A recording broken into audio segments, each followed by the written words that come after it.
বিসমিল্লাহির রহমানির রহিম। আসসালামু আলাইকুম ওয়া রাহমাতুল্লাহ। দেশে এবং দেশের বাইরে যারা আছেন বিভিন্ন জায়গার আরকদার এলাকার কৃষক ভাইয়েরা সকলকেই জানাচ্ছি আন্তরিকভাবে ধন্যবাদ। আসলে মুখে কোনো ভাষা নেই যে বলবো। দেখা গেছে যে এই কোঠা আন্দোলনে যেসব ছেলেমেয়েরা এবং সাধারণ কৃষক, সাধারণ মানুষ, শিশু সন্তান অনেক নিহত হয়েছেন, তাদের রুহের মাগফিরাত কামনা করি। যারা দেশের বাহিরে থেকে দেখতেছেন তারাও তাদের জন্য দোয়া করবেন।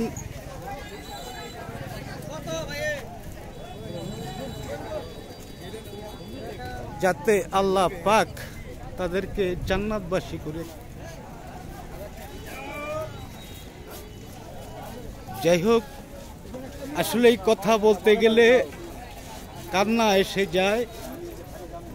যেই গণতন্ত্র দেশ আমাদের, আজকে সেই দেশে মুখ খুলে কথা বলা যায় না, বা কোনো কৃষক কথা বলতে পারে না, কথা বলে না। কথায় আছে যেমন, আমি অনেকদিন আগে একটি গান শুনেছিলাম যে ঘরে থাকলে না বাইরে গেলেন না ঠির বাড়ি, ঘরে থাকলে না খাইয়া, আমরা সবাই শান্তি খুঁজি, শান্তির মা ওকে হারিয়ে। তো এমন একটি কথা রয়েছে। যাই হোক, যদি চেষ্টা করলে আগেই পারত আমাদের বাংলাদেশের প্রধানমন্ত্রী শেখ হাসিনা ছাত্রছাত্রীদের সাথে বসে অনেক মীমাংসা করতে পারত। আসলে সাধারণ কৃষক যারা, তারা তো কৃষকই। যাই হোক, আমি কিছু তথ্য জানবো কৃষকের কাছ থেকে, দেখি কৃষক কি বলে বা দেশের কি অবস্থা বা ছেলে মেয়ে যারা আছে তারা কি বলে। আসসালামু আলাইকুম, কেমন আছেন? নাম কি ভাই জানেন? আইনাল হক ভাই। কই থেকে আসছেন আইনাল ভাই? মুরাদ থেকে। কি আনছেন আপনি? কোন আনারগুলো আনছেন? কোন ফলগুলো আনছেন? এই ফলগুলো আনছেন। কিরকম দাম বলতেছে ভাইজান? 25 টাকা 26 টাকা। 25 টাকা 26 টাকা। আসলে কি ব্যাপারই অনেক কম নাকি? বাজার কম, এটা 20 টাকা 25 টাকা খরচ হয়েছে। 20-25 টাকা খরচ। যেহেতু আপনারা 2 বছর ধরে তো অনেকেই ক্ষতির মধ্যে রয়েছেন, যেহেতু আমি জানি এটা 2 বছর ধরে আমি আপনাদের এই দিকে আসি, অনেকেই ক্ষতির মধ্যে। এই যে ফলগুলো যদি 20-25 টাকা খরচ হয়ে থাকে, বিক্রি করতেছেন 20-25 টাকা, তাহলে এই লেবার খরচ বা এই ক্ষেত খরচ কে দিবে? কোয়ার মতন জায়গা নেই।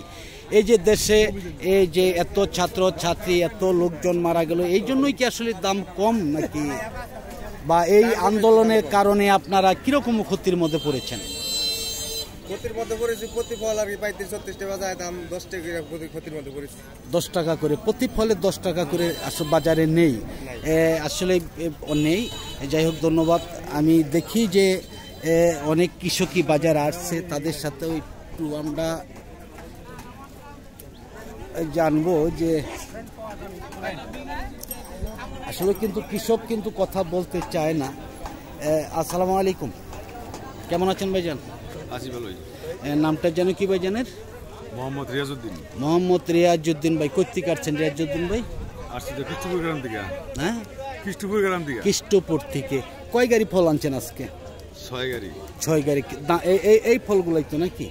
কিরকম দাম বলতেছে? দাম তো কমই। কিরকম বলেন? 40 টাকা। 40 টাকা। তাতে আপনাদের এই যে বাজার কি এখন কম না বেশি? কম। কম। কম থাকার কারণটা কি একটু যদি বলেন আমাদের? কিছু বলতে পারতেছি না। এ দেশে গন্ডগোল হয়েছে বা এখনো চলতেছে, অনেক ছাত্রছাত্রী মারাও গিয়েছে, তারপর আপনারা কিছুই জানেন না। আজকে যদি আপনার সন্তান মারা যেত তাহলে আপনি কি বলতেন? তাহলে তো জানতেন, তাই না? এরকম কিন্তু অনেক সন্তান মারা গিয়েছে, অনেকের মায়ের কোল খালি হয়েছে। এই যে যদি এই গন্ডগোল না থাকতো, এই ফলগুলা কিরকম দাম বিক্রি করতে পারতেন? 50 টাকা, মানে 50 থেকে 60 টাকা, মানে 20 টাকা প্রতি ফলে নেই, তাই না? আপনারা তাহলে কিছু কোনো কথা বলতে চান না কেন? খুব খারাপ জিনিস না। আর যদি আপনার ছেলে মেয়ে এরকম মারা যেত, আপনি কি করতেন? অনেক কিছুই করতেন বা রাস্তায় নামতেন। তাহলে যে এই যে বিভিন্ন প্রশাসন বলে যে যদি দুর্বৃত্তকে আমরাই কি দুর্বৃত্ত? আমার সন্তান মারা গেছে, আপনার সন্তান মারা গেছে, আমরা যদি লাঠি নিয়ে নামি আমরা কি দুর্বৃত্ত হয়ে যাই? কেন দরকার? এই যে এটা তো গণতন্ত্র দেশ, তাই না? আপনি কি এই দেশের লোক না? আপনি গান গাইতে পারবেন যে আমার সোনার বাংলা? আপনি কি বলতে পারবেন এখনো যে এটা আমার সোনার বাংলা না হাসিনার সোনার বাংলা? সবারই আসলে কারোর জন্য একা না, তবুও কিন্তু বলা যায় না এখন দেশের যে অবস্থা, দেশের যে পরিস্থিতি। যাই হোক, ভাইজানকে অনেক ধন্যবাদ। আমি কিছু কথা আমি আসলে রাখবো মাঝে মধ্যেই, যেহেতু আমরা কৃষি কাজ নিয়ে আমরা কৃষকের সাথে আমরা সম্পৃক্ত, যার ফলেই অন্য কিছু বলতে আমরা চাই না। আসসালামু আলাইকুম, কেমন আছেন ভাইজান? নাম কি ভাইজানের? ইসমাইল ভাই। কোথেকে আসছেন ইসমাইল ভাই? পশ্চিম সাইডে। কয় পিস ফল আনছেন, কিরকম দাম বলতেছে? 22-23 টাকা। কারণটা কি? কম থাকার কারণটা কি একটু বলবেন? ব্যাপারী আসে না। কেন আসে না সেটা জানেন না? বিক্রি করতে পারে না, এটাই জানেন? দেশ সম্পর্কে কিছুই জানেন না? দেশে থাকেন না, বলতে পারবেন না নাকি? এটা বলতেও পারবেন না, তাই না?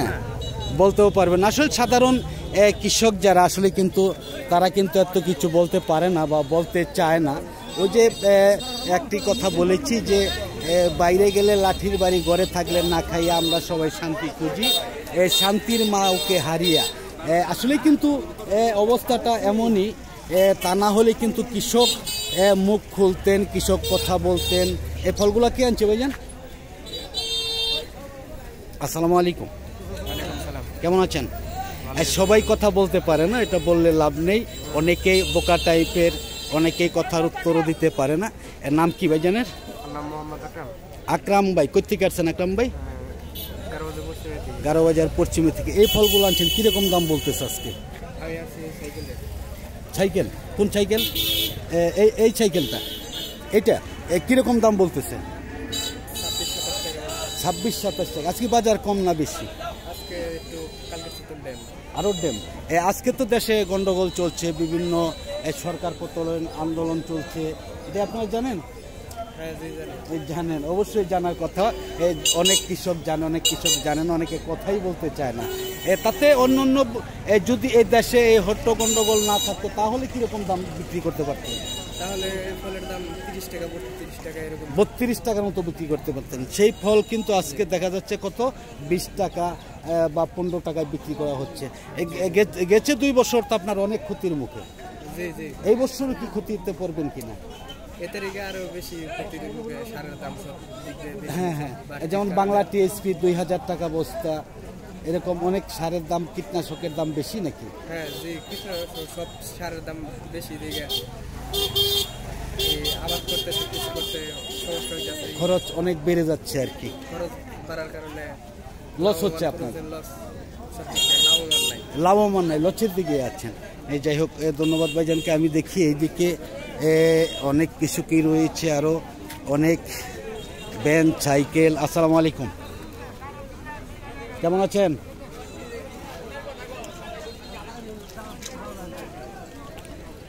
দেখি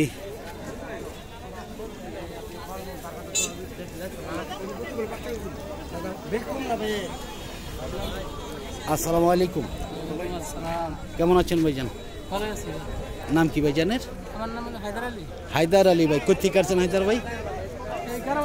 গারোবাজারি। কিরকম দাম বলতেছে? 3000-3200। বাজার যদি ভালো থাকতো তাহলে কিরকম দাম বিক্রি করতে পারতেন? 40-45। তাহলে 10 থেকে 15 টাকা কম। এই যে আপনারা সাইকেল নিয়ে দাঁড়িয়ে রয়েছেন, এত তাপমাত্রা, আপনারা কেন মাথায় গামছা বা পুরান কাপড় রাখেন নাই?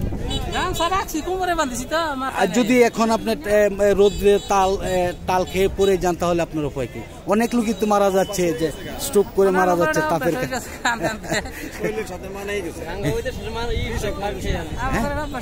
অভ্যাস। এই যে আপনারা এইভাবে সাইকেল দিয়ে কতগুলো ফল আনছেন?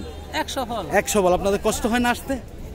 কষ্ট তো হয়, কষ্ট হইলেও মালুম করুন না খান তো লাগবো, মাইনা নিতে হয় আর কি, তাই না? এই যাই হোক, ধন্যবাদ ভাইজানকে। আমি দেখি যে আসলেই আর বেশি লম্বা করব না, শেষ পর্যন্ত যাব না। সকলের কাছ থেকে বিদায় নিচ্ছি, আবার নতুন কোনো ভিডিওতে দেখা হবে ইনশাল্লাহ। আসসালামু আলাইকুম ওয়া রাহমাতুল্লাহি ওয়া বারাকাতুহু।